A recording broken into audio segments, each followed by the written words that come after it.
Welcome to Optics, BSc Main Physics, Semester 6, Paper 3, 29th lecture. And today's topic is resolving power of optical instruments. And this is the last class in the chapter diffraction. Diffraction concludes with this topic, resolving power. We have to study only one resolving power, that is resolving power of grating. In the previous years, there were resolving power of telescope, microscope, prism, etc. Now we need only study, as per our syllabus, we need only study the resolving power of grating. So before that, we study what is called resolving power. There's a criterion for resolving power called Raleigh's criterion. Raleigh's criterion is important. So at first, we study Raleigh's criterion and then pass on to the resolving power of a grating.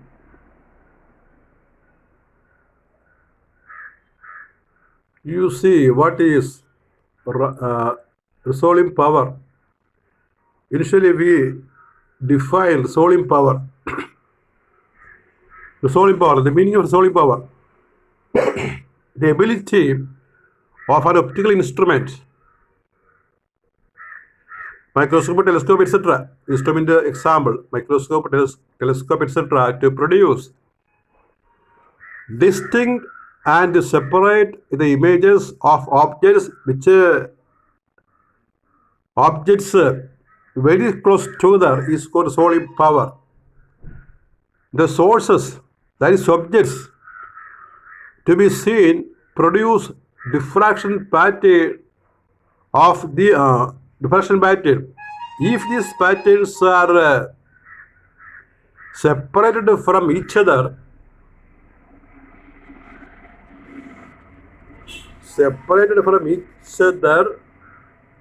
such that they can be clearly distinguished, then they are said to be resolved.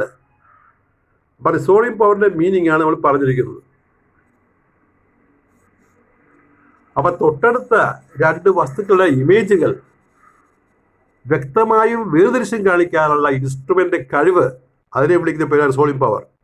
തൊട്ടടുത്ത രണ്ട് വസ്തുക്കൾ image ഉണ്ടാക്കുമ്പോൾ ആ വസ്തുക്കളെ ഇമേജുകളെ separate ചെയ്ത് വ്യക്തമായി distinct ആയിട്ട് separate and distinct ആയിട്ട് കാണിക്കാനുള്ള ഒരു ഓപ്റ്റിക്കൽ ഇൻസ്ട്രുമെന്റ് കഴിവിനെ വിളിക്കുന്ന റിസോൾവിംഗ് പവർ. നമ്മളൊരു ടെലസ്കോപ്പ് എടുത്തു കഴിഞ്ഞാൽ ദൂരെയുള്ള സ്റ്റാറുകളെ കാണാൻ വേണ്ടി ഉപയോഗിക്കും. അപ്പോൾ തൊട്ടടുത്ത രണ്ട് സ്റ്റാറുകളെ സെപ്പറേറ്റ് ചെയ്ത് വ്യക്തമായി കാണിക്കാനുള്ള ടെലസ്കോപ്പിൻ്റെ കഴിവിനെ അതിൻ്റെ റിസോൾവിംഗ് പവർ എന്ന് പറയും. മൈക്രോസ്കോപ്പ് ആണെങ്കിൽ നമ്മൾ വളരെ ചെറിയ സെല്ലുകൾ അല്ലെങ്കിൽ കോശങ്ങളൊക്കെ കാണാൻ വേണ്ടി ഉപയോഗിക്കുന്നതാണ്. അപ്പോൾ വളരെ അടുത്ത രണ്ട് ഒബ്ജക്റ്റുകളെ സെപ്പറേറ്റ് ചെയ്ത് കാണിക്കാനുള്ള മൈക്രോസ്കോപ്പിൻ്റെ കഴിവിനെ വ്യക്തമായി കാണിക്കണം. അതിൻ്റെ റിസോൾവിംഗ് പവർ എന്ന് പറയും. അതുപോലെ നമ്മൾ പഠിക്കാൻ പോകുന്ന ഗ്രേറ്റിംഗ് തൊട്ടടുത്ത രണ്ട് സ്പെക്ട്രൽ ലൈനുകളെ സെപ്പറേറ്റ് ചെയ്ത് ക്ലിയർ ആയിട്ട് കാണിക്കാൻ പറ്റുന്ന അതിൻ്റെ കഴിവിന് റിസോൾവിംഗ് പവർ ഓഫ് ഗ്രേറ്റിംഗ് എന്ന് പറയും. അങ്ങനെ എല്ലാ ഉപകരണത്തിനും ഒപ്റ്റിക്കൽ ഇൻസ്ട്രുമെൻറ്റിന് റിസോൾവിംഗ് പവർ ഉണ്ട്. ഇപ്പോൾ നമ്മുടെ കണ്ണിന് റിസോൾവിംഗ് പവർ ഉണ്ട്. അപ്പോൾ കണ്ണിന് റിസോൾവിംഗ് പവർ എന്ന് പറഞ്ഞാൽ അതിന് കാഴ്ചശക്തിയല്ല. റിസോൾവിംഗ് പവർ കാഴ്ചശക്തി എന്ന് പറയാൻ പറ്റത്തില്ല, മറിച്ച് വസ്തുക്കളെ സെപ്പറേറ്റ് ചെയ്യാനുള്ള കഴിവാണ്. ഉദാഹരണത്തിന് ഇപ്പോൾ കുട്ടികളുടെ കണ്ണിന് നല്ല റിസോൾവിംഗ് പവറാണ്. പ്രായമാകുമ്പോൾ റിസോൾവിംഗ് പവർ കുറയും. കാഴ്ചശക്തി കുറയുന്ന വേറൊരു കാര്യം, പക്ഷേ റിസോൾവിംഗ് പവർ കുറയും എന്ന് പറഞ്ഞാൽ അവർക്ക് വ്യക്തമായിട്ട് ചെറിയ ഒബ്ജക്റ്റുകളെ കാണാൻ പറ്റത്തില്ല. ഒരു ഉദാഹരണം മനസ്സിലാക്കണമെങ്കിൽ നമ്മൾ സൂചിയുടെ അതിൻ്റെ ദ്വാരത്തിലൂടെ നൂല് കോർക്കുന്നതായിട്ട് വിചാരിക്കുക. കുട്ടികളെ പെട്ടെന്ന് നൂല് കോർക്കും. പ്രായമുള്ളവർക്ക് അത് പ്രയാസമാണ്. കാരണം അവർ നോക്കുമ്പോൾ ഈ സൂചിക്കുഴ, ആ ഹോള് വ്യക്തമായി കാണത്തില്ല, അല്ലെങ്കിൽ ചിലപ്പോൾ രണ്ട് ഹോള് കടന്നു വരും. അവർ നൂല് കോർക്കാനുള്ള ശ്രമത്തിൽ പരാജയപ്പെടുകയാണ് പതിവ്. കാരണം വ്യക്തമായിട്ട് സൂചിക്കുഴ കാണാൻ പറ്റുന്നില്ല, അല്ലെങ്കിൽ അവർ കാണുന്ന സ്ഥലത്ത് ആയിരിക്കില്ല ഈ സൂചിക്കുഴ ഇരിക്കുന്നത്. ചിലപ്പോൾ ബ്ലറായിട്ട് മാറും, രണ്ടെണ്ണം കാണും. അങ്ങനെയൊക്കെയുള്ള പ്രശ്നങ്ങൾ പ്രായമായവരുടെ കണ്ണുകൾക്കുണ്ട്. കുട്ടികൾക്കതില്ല, അതുകൊണ്ടാണ് അവർ പെട്ടെന്ന് കോർക്കുന്നത്. അപ്പം അങ്ങനെ വളരെ ചെറിയ ഈ സൂചിക്കുഴ പോലെയുള്ള അല്ലെങ്കിൽ ഈ ദൂരം പോലെയുള്ള ചെറിയ ഒബ്ജക്റ്റുകൾ വ്യക്തമായി കാണാൻ ഉള്ള കഴിവിനെ റിസോൾവിംഗ് പവർ എന്ന് പറയുന്നത്. അത് പ്രായമായവരുടെ കണ്ണുകൾക്കില്ല. അതാണ് ഇവിടെ പറഞ്ഞിരിക്കുന്നത്. The ability of an instrument to show distinct and separate the images of two objects which are very close, that is resolving power. തൊട്ടടുത്ത രണ്ട് വസ്തുക്കൾ ഇമേജുകൾ വ്യക്തമായും വേർതിരിച്ചും കാണിക്കാനുള്ള ഇൻസ്ട്രുമെന്റ് കഴിവിന് റിസോൾവിംഗ് പവർ എന്ന് പറയും. ഇപ്പം ചെറുപ്പത്തിലാണ് നമ്മുടെ കണ്ണുകൾക്ക് റിസോൾവിംഗ് പവർ ഉള്ളത്. അത് കുറച്ച് കഴിയുമ്പോൾ അത് നഷ്ടപ്പെടും. അപ്പോൾ ഈ റിസോൾവിംഗ് പവറിന് ഒരു ഡെഫിനിഷൻ, അതിലൊരു ക്രൈറ്റീരിയൻ, ഒരു മാനദണ്ഡം റാലെ പറഞ്ഞിട്ടുണ്ട്. റാലെയാണ് കൃത്യമായിട്ട് റിസോൾവിംഗ് പവർ എന്ന് ഡിഫൈൻ ചെയ്തത്. അപ്പോൾ ഇതൊരു ഇമ്പോർട്ടൻറ്റ് ക്വസ്റ്റൻ കേട്ടോ. Rayleigh's criterion for resolving power. Criteria എന്ന് പറഞ്ഞാൽ അതിൻ്റെ അളവുകോൽ, മാനദണ്ഡം എന്നൊക്കെ പറയും മലയാളത്തിൽ. Rayleigh's criterion for resolving power resolution. Rayleigh's criteria for resolution വെച്ചാൽ റിസോൾവിംഗ് പവറിന് റിസോൾവ് ചെയ്യുക, അതിൻ്റെ നോണായിട്ട് പറയുന്ന resolution. RAYLEH, Rayleigh's criteria for resolution. അപ്പോൾ ഈ വസ്തുക്കളുടെ ഇമേജ് റിസോൾവ് ചെയ്യാൻ അതിന് ലോഡ് റാലെ ഒരു ക്രൈറ്റീരിയ പറഞ്ഞിട്ടുണ്ട്. ഈ ക്രൈറ്റീരിയ വളരെ ഇമ്പോർട്ടൻ്റ് ആയിട്ടോ. ഏത് പരീക്ഷയ്ക്കും ചോദിക്കും. നിങ്ങൾ ഏത് ക്വസ്റ്റ്യൻ പേപ്പർ എടുത്ത് നോക്കിക്കൊള്ളുക, അതിനകത്ത് റാലേസ് ക്രൈറ്റീരിയ കാണാം. അവിടെ ഞാൻ പ്രത്യേകം പറയണമെന്നില്ലല്ലോ, ഇത് പരീക്ഷയ്ക്ക് ഉണ്ടാകുന്ന ചോദ്യമാണ്. According to Rayleigh, two spectral lines produced by 2-point sources are just resolved when the central maximum of the diffraction pattern produced by 1-point source falls on the first minimum of the diffraction pattern of the second source. അങ്ങനെ പറയാം, എന്ന് വായിച്ചു നോക്കാം നമുക്ക്. According to Rayleigh, two spectral lines produced by 2-point sources are just resolved when the central maximum of the diffraction pattern produced by 1-point source falls on the first minimum of the diffraction pattern of the second source. അതൊരു പടത്തിൽ നമ്മൾ കാണിച്ചു കേട്ടോ, പടത്തിൽ. അപ്പോൾ ഇത് ഒരു ഫ്രാൻഹോഫർ diffraction pattern വരച്ചിരിക്കുന്നത്. നമ്മൾ സിംഗിൾ സ്ലിറ്റ് പഠിച്ചിട്ടുണ്ടല്ലോ, single slit Fraunhofer diffraction pattern. അതിൻ്റെ പടം വരച്ചിരിക്കുന്നത് 2 സോഴ്സാണ് കാണിച്ചിരിക്കുന്നത്, 2-point സോഴ്സ്. ഒന്നാമത്തതിൻ്റെ സെൻട്രൽ മാക്സിമമാണ് ആദ്യം കാണുന്ന പൊക്കമുള്ള കർവ്. അപ്പം അതിന് പിന്നെ അപ്പുറം ഇപ്പുറമായിട്ട് പിന്നെ ഹയർ മാക്സിമം, മറ്റ് മാക്സിമങ്ങൾ പോകുമല്ലോ.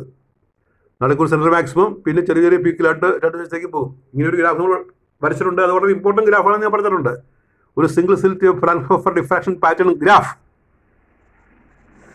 അപ്പോൾ 2 പോയിന്റ് സോഴ്സുകളെ നമ്മളൊരു ടെലിസ്കോപ്പ് ഉപയോഗിച്ചോ അല്ലെങ്കിൽ മൈക്രോസ്കോപ്പ് ഉപയോഗിച്ചോ അല്ലെങ്കിൽ 2 ലൈനുകളെ ഗ്രേറ്റിംഗ് വെച്ചോ റിസോൾവ് ചെയ്യണം. അപ്പോൾ ഒന്നാമത്തെ സോഴ്സിൻ്റെ പിന്നെ ഇൻറ്റൻസിറ്റി ഡിസ്ട്രിബ്യൂഷൻ കർവാണ് ആദ്യ സെറ്റ് കർവുകൾ, വലിയ പീക്കും പിന്നെ തുടർച്ചയുള്ള മറ്റ് പീക്കുകളും.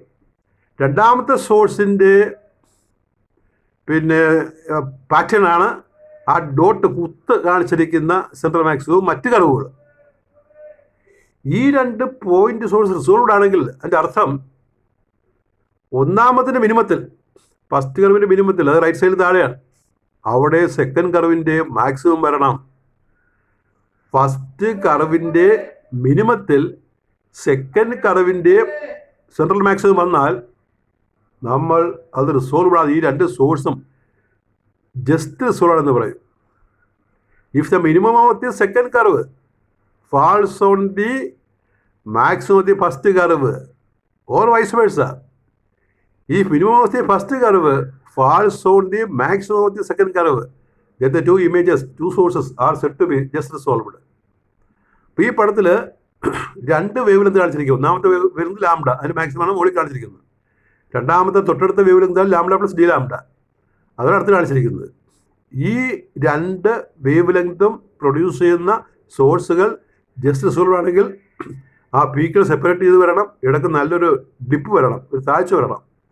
ആ 2 മാക്സിമത്തിന് ഇടയ്ക്ക് ഒരു ഡിപ്പ് ഉണ്ടല്ലോ, അങ്ങനെ വരണം. ഇത് ഓവർലാപ്പ് ചെയ്ത് കിടന്നാൽ അവിടെ റെസൊല്യൂഷൻ ഇല്ലാത്ത അർത്ഥം.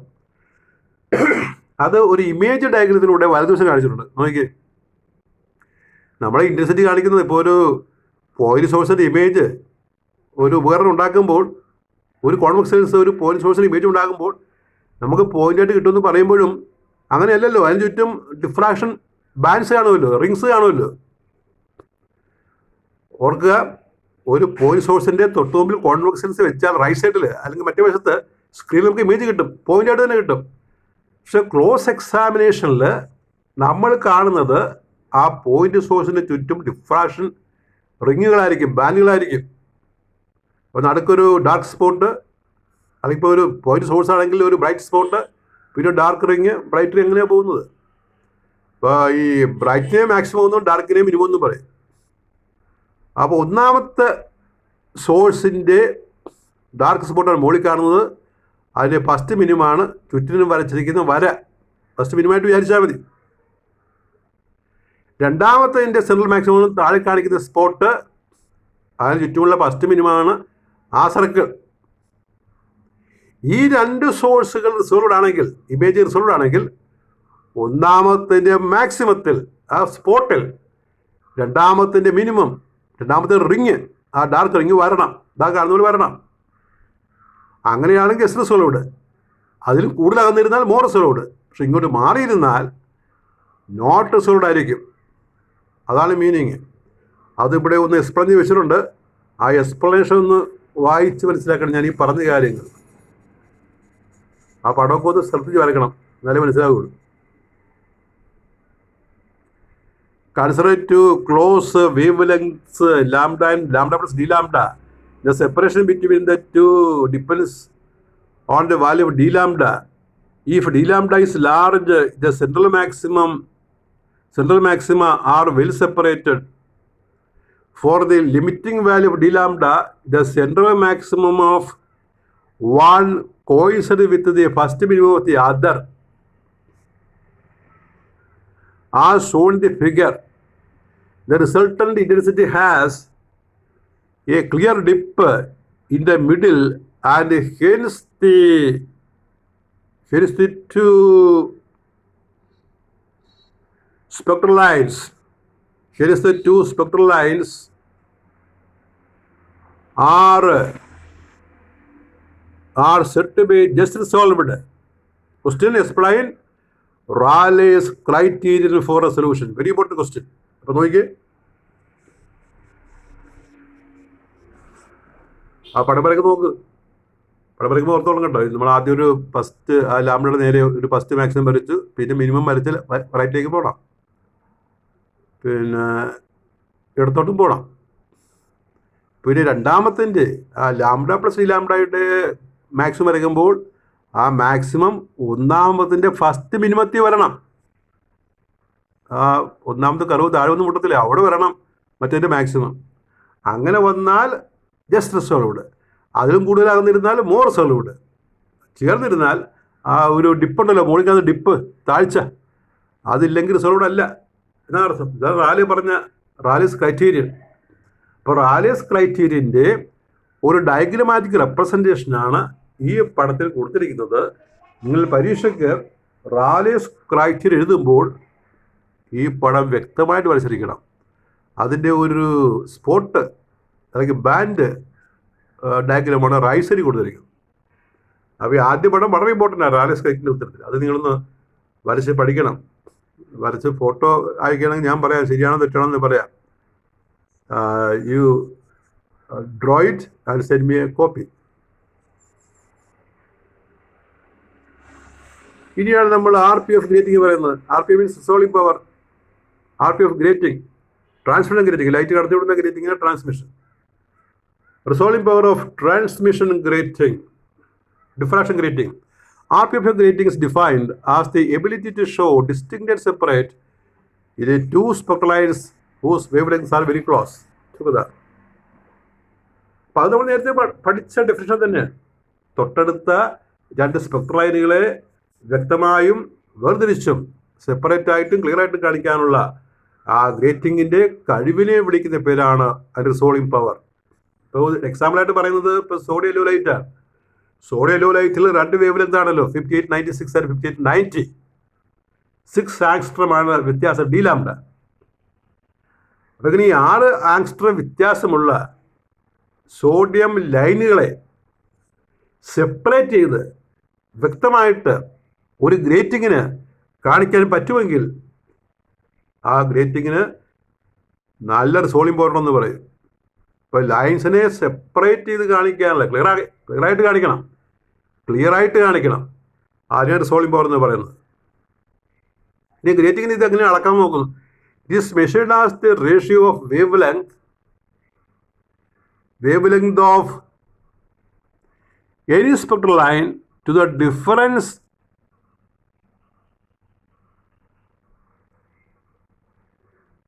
in wavelength between this line and the neighboring spectral line such that the two lines are seen just resolved. അപ്പോൾ ഇത് അളക്കുന്നത് എങ്ങനെയാണ്? ലാംഡ ബൈ ഡി ലാംഡ എന്ന ഫോർമുല കേട്ടോ. ലാംഡ ഇപ്പോൾ 2 ലൈറ്റാണ്, ഇപ്പോൾ 58 96 58 90 എന്ന് പറഞ്ഞാൽ അവിടെ ഡി ലാംഡ നമുക്ക് 6 വരും. ഇപ്പോൾ ലാംഡ 58 96. അപ്പോൾ lambda by d lambda 58 96 by 6 എന്ന് പറയുന്ന ടേം, അതാണ് സോളിംഗ് പവർ എന്ന് പറയുന്നത്.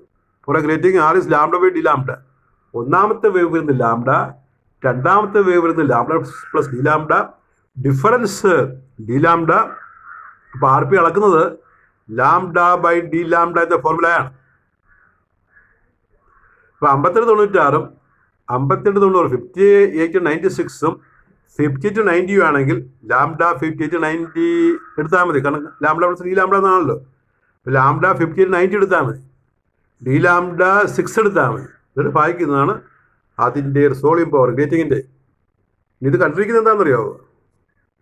It can be also seen that for a grating RP is NN, where N is the order of spectrum and capital is the total number of lines on the entire grating.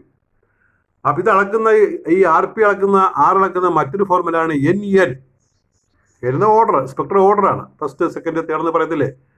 അപ്പോൾ ഈ capital എന്ന് പറഞ്ഞാൽ നമ്മൾ നേരത്തെ പഠിച്ചത് it is the number of lines per centimetre on the grating surface എന്നാണ് പഠിച്ചത്. 5000 lines per centimetre എന്നാണ് പറഞ്ഞത്. പക്ഷെ ഇവിടെ എന്ന് പറയുന്നത് the total lines on the entire grating surface, മൊത്തം ഗ്രേറ്റിങ്ങിലുള്ള ലൈൻസിൻ്റെ എണ്ണമാണ് ഇവിടെ എന്നെന്ന് പറയുന്നത്. അപ്പോൾ നേരത്തെ പഠിച്ച എന്നും ഈ എന്നും തമ്മിൽ ചെറിയ ഒരു വ്യത്യാസമുണ്ട്. നേരത്തെയുള്ള എന്നെന്ന് പറഞ്ഞാൽ number of lines per centimetre ആണ്. ഇവിടെ എന്നെന്ന് പറഞ്ഞാൽ number of lines on the entire grating ആണ്. ഗ്രേറ്റിങ്ങിലെ മൊത്തം ലൈൻസാണ്. ഇപ്പോൾ ഒരു 2.5 സെൻറ്റിമീറ്ററുള്ള ഗ്രേറ്റിങ്ങിൽ ഉള്ള ലൈൻസാണ് എൻ, ഇവിടെ ക്യാപിറ്റൽ എന്ന് പറയുന്നത്, അല്ലാതെ 1 സെൻറ്റിമീറ്റർ ഉള്ളതല്ല, മൊത്തം ലെങ്തിലുള്ള ലൈൻസാണ്. അപ്പോൾ അതിനൊരു ക്വസ്റ്റ്യൻ ഇമ്പോർട്ടൻ്റ് ആണ്. Explain RPF diffraction grating. അപ്പോൾ ആ ഡെഫിനേഷനും ആ ഇക്വേഷൻ പഠിച്ചുകൊള്ളണം. ഇതിൻ്റെ പ്രോബ്ലം നമുക്ക് ഉണ്ട്, അത് പരീക്ഷയ്ക്ക് ചോദിക്കാനുള്ള പ്രോബ്ലമാണ്. പക്ഷേ അതിൻ്റെ ഉത്തരം തന്നെ നമുക്ക് ക്വസ്റ്റ്യൻ കാണുമ്പോൾ തന്നെ അറിയാൻ പറ്റും. കാരണം സോഡിയം ലൈറ്റ് ആയിരിക്കും മിക്കവാറും ചോദിക്കുന്നത്. സോഡിയം ലൈറ്റ് ആണെങ്കിൽ ഒരു ഓർഡറിന് ഒരു ഉത്തരം, സെക്കൻഡ് ഓർഡർ വേറെ ഉത്തരം, 2 ഉത്തരം പിടിച്ചാൽ മതി. ചോദ്യം കാണുമ്പോൾ ഉത്തരം പറയാവുന്ന പ്രോബ്ലം നോക്കിക്കൊള്ളാം. എങ്ങനെയാണത്? Calculate the minimum number of lines in A grating which will just resolve the sodium lines in the first order spectrum. The wavelengths of sodium lines are 5890 angstrom and 5896 angstrom. അപ്പോൾ നോക്കൂ, R P is lambda by d lambda, R P is equal to N in 2 equation, അതിലാണ് നമ്മൾ compare ചെയ്യും. Equating lambda by d lambda is NN.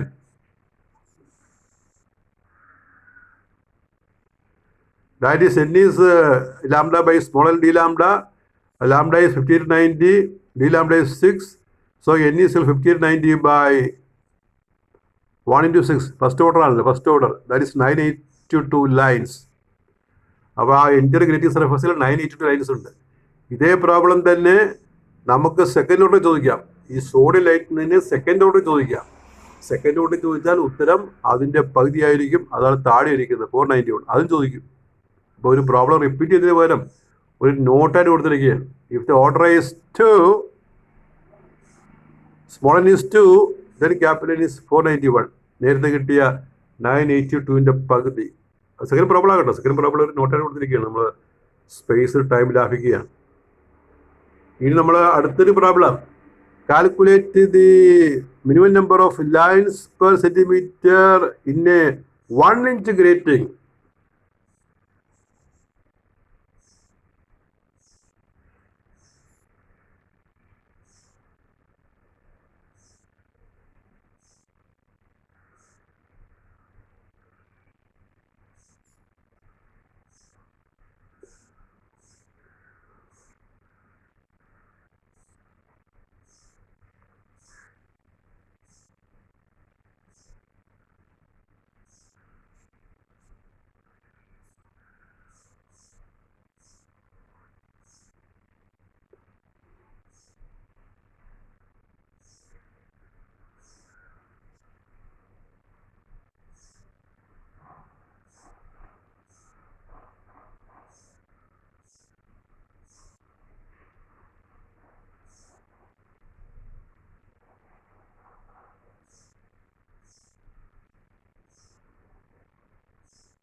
in a 1-inch grating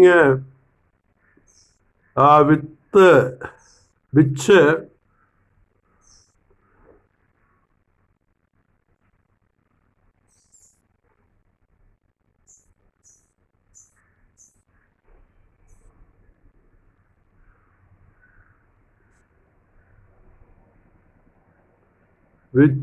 will just resolve sodium lines of lambda 50 to 90 and 50 to 90 angstrom in the second order. അതായത് ഒരു 1-inch wide grating ആണ്.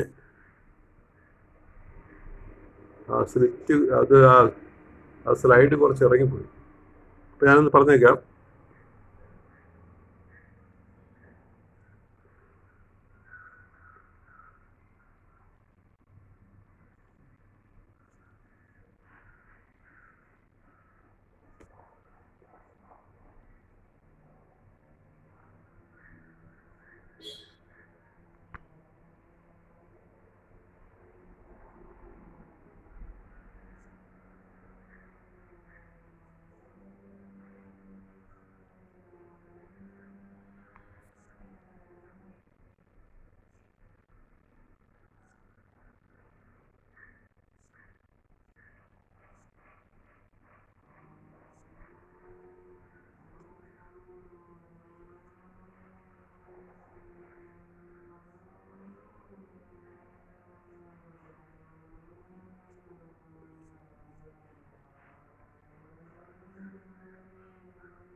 One inch wide grating ആണ്. 1-inch wide grating 2 wave ലെങ്താണ് തന്നിരിക്കുന്നത്. അപ്പം നമുക്ക് entire സർഫസിൽ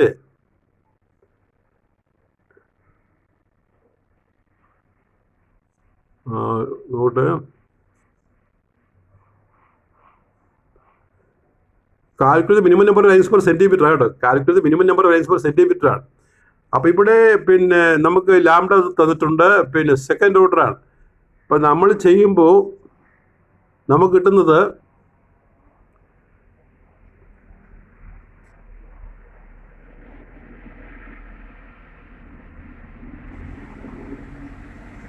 N491 എന്ന് ഉത്തരം കിട്ടും. N491. അപ്പോൾ ഒരു ലൈൻ പിന്നെ സ്ലൈഡ് ചെറിയൊരു മിസ്റ്റേക്ക് പറ്റിയിട്ടുണ്ട്. അപ്പോൾ നോക്കിക്കോളെ. N491 ആണ്. ഇത് 1 ഇഞ്ച് വിടുത്തുള്ള ഗ്രേറ്റിങ്ങിലെ ലൈൻസ് ആണ്. 1 ഇഞ്ച് എന്ന് പറഞ്ഞാൽ 2.54 സെൻറ്റിമീറ്റർ ആണ്. 2.54 സെൻറ്റിമീറ്റർ. നമുക്ക് number of lines per centimetre ചോദിച്ചിരിക്കുന്നത്. Number of lines per centimetre. അപ്പോൾ അത് കണ്ടുപിടിക്കാൻ 1 ഇഞ്ച് 2.54 സെൻറ്റിമീറ്റർ ആണ്. 2.54 സെൻറ്റിമീറ്റർ കൊണ്ട് ഈ 491 ഹരിച്ചാൽ മതി. Number of lines per centimetre കാണാൻ ഈ number of lines per centimetre കാണാൻ നമ്മൾ ഈ 491 2.54 കൊണ്ട് ഡിവൈഡ് ചെയ്താൽ മതി. അപ്പോൾ നമുക്ക് ആൻസർ കിട്ടും. അപ്പോൾ ആൻസർ ഇവിടുത്തെ ആൻസർ കേട്ടോളാം. ഒന്ന് ചെയ്ത് നോക്കണേ. ആൻസർ കേട്ടോളാം. 491/2.54 അതാണ് ആൻസർ. ആൻസർ താഴെ ഇറങ്ങിപ്പോയി.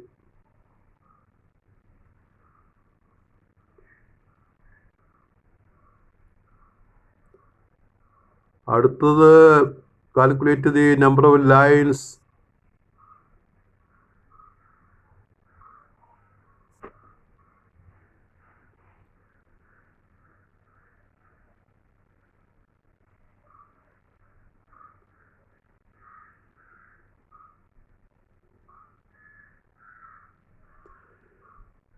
അപ്പോൾ അതൊന്ന് അവിടെ ഒന്ന് വായിക്കാൻ കേട്ടോ. ഒന്ന് എഴുതിക്കോളേ.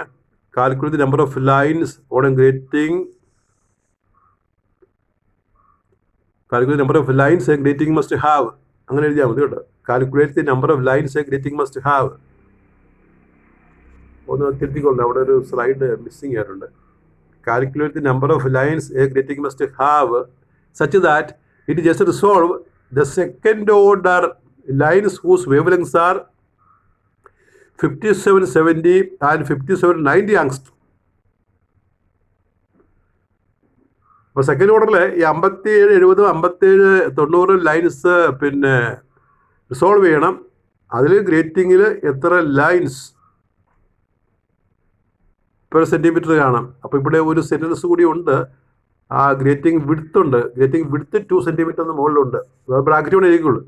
The width of grating is 2 centimetre. The width of grating is 2 centimetre. അത് നോട്ടെ അതിൻ്റെ ആവശ്യമുണ്ടെന്ന് നോട്ടെ. ഇല്ല, വിഡ്ത്ത് ഓഫ് ഗ്രേറ്റിംഗ് ഇല്ല. ആകെ ലൈൻസ് തന്നെ പിടിക്കാനാണ്. അപ്പോൾ ഇതിന് വായിക്കാം. Calculate the number of lines that a grating must have such that it is just resolved second order of the lines whose wavelengths are 5770 and 5790 angstrom. അപ്പോൾ വ്യത്യാസം d lambda 20 വരുമല്ലോ. 5790 minus 5770. പിന്നെ R P is lambda by d lambda. R P is n equating capital N is lambda by n d lambda. That is n is 5770 by 2 into 20, 144 lines. That's the answer. അപ്പോൾ അവിടെ ഒരു സ്ലൈഡിൻ്റെ കുഴപ്പമുണ്ട്. അത് ആ മറ്റ് പ്രോബ്ലങ്ങളൊക്കെ മതി. ഇത് ഇത്രയേ ഉള്ളൂ. ഈ പ്രോബ്ലം ഇത്രയേ ഉള്ളൂ. ഒരു ഗ്രേറ്റിംഗ് 2 വേവ് ലെങ്ത് 5770 5790 2 സെൻറ്റിമീറ്റർ 5770 5790 2 ആണ് ഓർഡർ. ലൈൻസ് തന്നെ പിടിക്കാൻ മുമ്പത്തെ പോലെ ചെയ്താൽ മതി. One more problem. B C എല്ലാം ഒരേ പ്രോബ്ലം തന്നെ, ഒരേ ടൈപ്പ് പ്രോബ്ലമാണ്. Using a plane transparent grating kept at normal distance, it is found that the second order spectrum of sodium yellow doublet is just resolved in the second order spectrum.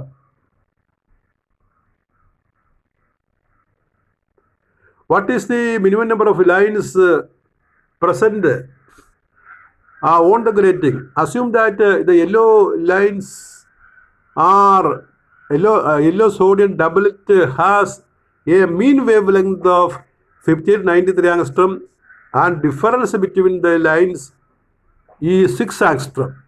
അപ്പോൾ ഇത് sodium ലൈറ്റിൻ്റെ കേസാണ്, നമുക്കറിയാം. Second ഓർഡറാണ്. Second order ആണെങ്കിൽ ലൈൻസിൻ്റെ എണ്ണം വരുന്നത് നമുക്കറിയാമല്ലോ 481 വരണം, 491 വരണം, 491. അപ്പോൾ ആ കാര്യങ്ങളൊന്നും അറിയാവുന്നതാണ്. അത് മറ്റു തരത്തിൽ ചെയ്തിരിക്കുകയാണ്. അപ്പോൾ സോഡിയം ലൈറ്റിന് വേവ് ലെങ്ത് 5290 5296 ഡി ലാംഡ 6 വരും. സെക്കൻഡ് ഓർഡർ ആണെങ്കിൽ ക്യാപിറ്റൽ വരുന്നത് 491 ലൈൻസാണ്. നമ്മൾ ആദ്യം ചെയ്ത പ്രോബ്ലം. ആ പ്രോബ്ലം മറ്റൊരു രൂപത്തിൽ പറഞ്ഞിരിക്കുകയാണ്. സോഡിയം ലൈറ്റിൻ്റെ 2 വേവ് ലെങ്ത് നമുക്ക് ഇവിടെ തരുന്നില്ല. പകരം മീൻ വേവ് ലെങ്ത് 5893 തന്നിരിക്കുകയാണ്. ഡിഫറൻസ് തന്നിരിക്കുകയാണ് 6 ആങ്സ്ട്രം. അപ്പം നമ്മൾ ചെയ്യേണ്ടത് ലാംഡയും ലാംഡ പ്ലസ് ഡി ലാംഡയും കാണണം. അതേപോലെ പിന്നെ അതിൽ നിന്ന് ഈ ലൈൻസിനെ എണ്ണം കണ്ടുപിടിക്കാം. അപ്പോൾ equation R P lambda by d lambda is N capital N is lambda by N d lambda.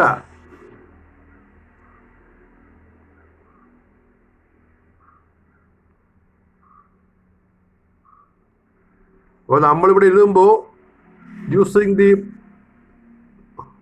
Get equation mean wavelength lambda plus d lambda by 2. അങ്ങനെ നമുക്ക് മീൻ കാണാമല്ലോ. സംഗതി ഇത്രയുള്ളൂ. 5890 5896 കാണുന്ന രീതിയാണ്. ഇപ്പം മീൻ വേവ് ലെങ്ത് പറഞ്ഞത് കൊണ്ടൊരു ഫോർമുല അപ്ലൈ ചെയ്യുന്നത് മാത്രം. Lambda plus d lambda by 2 is 5893. 2 wave ലെങ്തിൻ്റെ ആവറേജ്. ഇപ്പം 2 lambda plus d lambda by 2 is 5893. That is lambda plus d lambda by 2 is 5893. D lambda is solving. D lambda given 6 angstrom. So lambda is equal to 5893 minus 6 by 2. 5893 minus 3, 5890. Other lambda is 5890. Therefore, capital N is equal to lambda by n d lambda 5890 by 2 into 6. 491 lines. അപ്പോൾ 491 lines ഉത്തരം. അപ്പോൾ ആ problem ചോദിച്ച രീതി നോക്കിയേ. നമുക്ക് 58 90 96 തരുന്നതിന് പകരം മീൻ വേവ് ലെങ്ത് തന്നിട്ട് നമ്മൾ ലാംഡ കണ്ടുപിടിച്ചതിന് ശേഷം ഫോർമുല അപ്ലൈ ചെയ്യാനാണ് സോഡിയം ലൈറ്റ്. അപ്പോൾ സോഡിയം ലൈറ്റ് ആകുമ്പോൾ നമുക്ക് കിട്ടുന്നത് സെക്കൻഡ് ഓർഡറിൽ 491 ലൈൻസ് ആണ്. അതാണ് ഉത്തരം.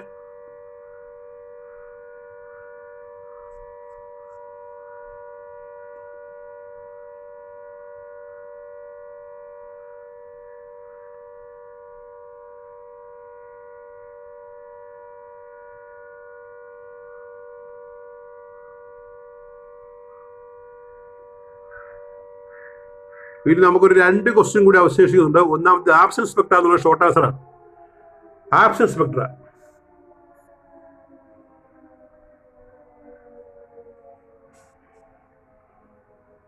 What is absent spectra? അപ്പോൾ ഈ ആബ്സെന്റ് സ്പെക്ട്ര പഠിക്കുമ്പോഴേ നിങ്ങൾ ആ മിസ്സിംഗ് ഓർഡേഴ്സ് ആയിട്ട് കൺഫ്യൂസ് ചെയ്യരുത്. മിസ്സിംഗ് എന്ന് പറഞ്ഞാൽ ആബ്സെന്റ് ആണ്, അതുമായിട്ട് കൺഫ്യൂസ് ചെയ്യരുത്.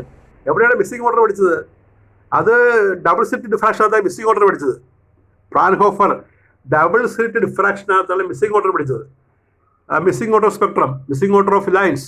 ഇവിടെ ആബ്സെന്റ് സ്പെക്ട്രയാണ്. അത് രണ്ട് ടോപ്പിക്കാന്ന് ഓർത്തോളാം. എക്സാമിനേഷന് മിസ്സിംഗ് ഓർഡേഴ്സ് അല്ല ആബ്സെന്റ് സ്പെക്ട്ര എന്ന് പറയുന്നത്. ആബ്സെന്റ് സ്പെക്ട്ര ഗ്രേറ്റിംഗിലാണ് പഠിക്കുന്നത്. അപ്പോൾ നോക്കിയത് absent spectra. The grating is equation is sine theta is n lambda where capital is 1/a + b. a + b is called grating element. നമുക്കറിയാവുന്ന കാര്യം. That is sine theta is equal 1/a + b. a + b sin theta is equal to 1/a + b into lambda അല്ലേ? Small N lambda. Capital എന്നാണ് 1/a + b ഇട്ടത്. 1/a + b into small n lambda. For first order small n is 1. Capital cancel ചെയ്തിരിക്കട്ടോ. Capital N is cancelled. Small n is 1. Therefore sin theta is λ/a + b. അപ്പോൾ ഈ first ഓർഡറിന് നമുക്ക് sine theta λ/a + b എന്ന് കിട്ടും. ഇനി പറയുന്ന കാര്യം ശരിക്കൊന്ന് കേട്ടോളാം കേട്ടോ. If a + b less than lambda, a + b less than lambda ആണെങ്കിൽ, അതായത് റൈറ്റ് സൈഡിലുള്ള സംഖ്യയിൽ ഡിനോമിനേറ്റർ 1 കുറവാണെങ്കിൽ സൈൻ തീറ്റ ഗ്രേറ്റർ 1 വരും. കാരണം ലാംഡയേക്കാൾ വലിയ സംഖ്യയല്ലേ.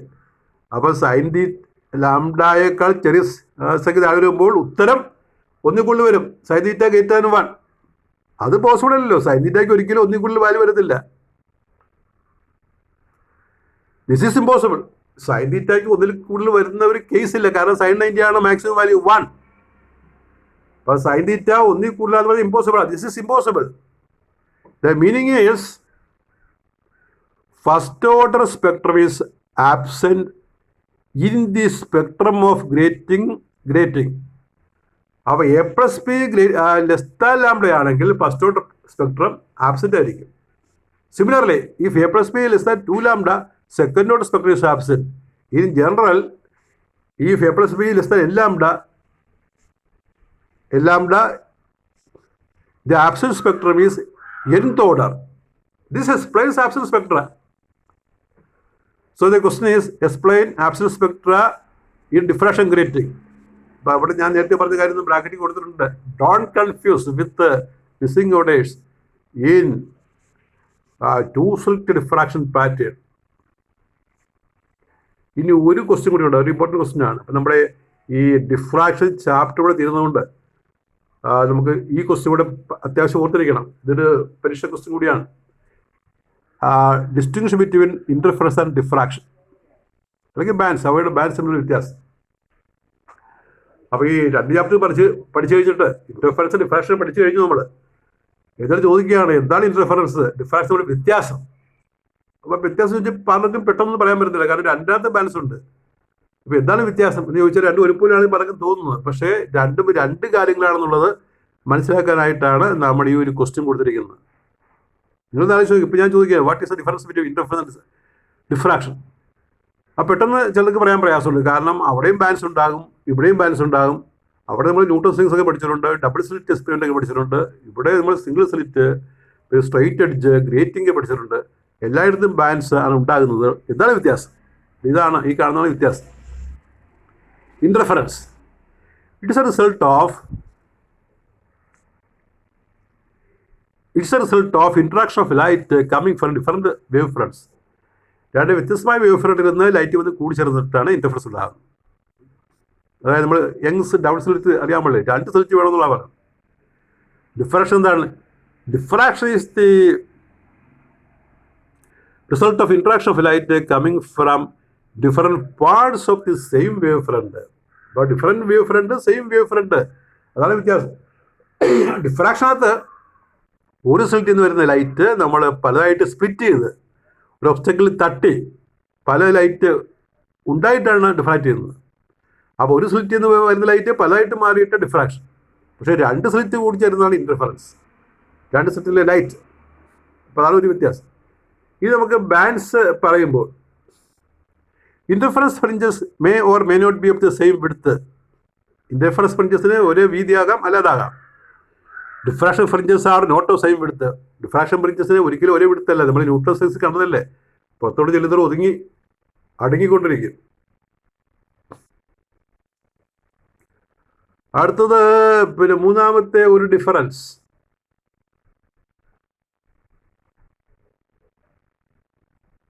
Points of minimum intensity are perfectly black.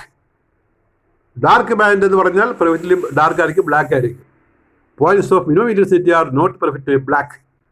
ഈ മിനിമം ഇൻറ്റൻസിറ്റി പോയിന്റ് ബ്ലാക്ക് അല്ല, നമുക്കറിയാമല്ലോ. പുറത്തോട്ട് പോകുന്നവരും പിന്നെ സ്ട്രൈറ്റ് എഡ്ജിലൊക്കെ ആണെങ്കിൽ മുകളിലോട്ട് ചെല്ലുന്നവരും ബ്രൈറ്റ് ബാൻഡ് ലെസ് ബ്രൈറ്റ് ആകും, ഡാർക്ക് ബാൻഡ് ലെസ് ഡാർക്ക് ആകും, അങ്ങനെയല്ലേ പഠിക്കുന്നത്. പിന്നെ number 2, all bright bands are of uniform intensity. ഇവിടെ all bright bands R not of same intensity. അപ്പോൾ ഇൻ്റർഫറൻസിൽ എല്ലാ ബ്രൈറ്റ് ബാൻഡിനും ഒരേ ഇൻറ്റൻസിറ്റിയാണ്. ഡിഫ്രാക്ഷനകത്ത് എല്ലാ ബ്രൈറ്റ് ബാൻഡിനും ഒരേ ഇൻറ്റൻസിറ്റി അല്ല. അപ്പോൾ ഇത്രയാണ് 4 വ്യത്യാസമാണ് പ്രധാനമായിട്ടുള്ളത്. ഇതൊന്ന് ശരിക്കും പഠിച്ചോളാം. It's an examination question. And that is all with your last class on diffraction. With this, we finished 2 chapters. In the next class, we start another important chapter, which is polarization. It is also as lengthy as these 2 chapters. Polarization, we begin the next class. Thank you very much.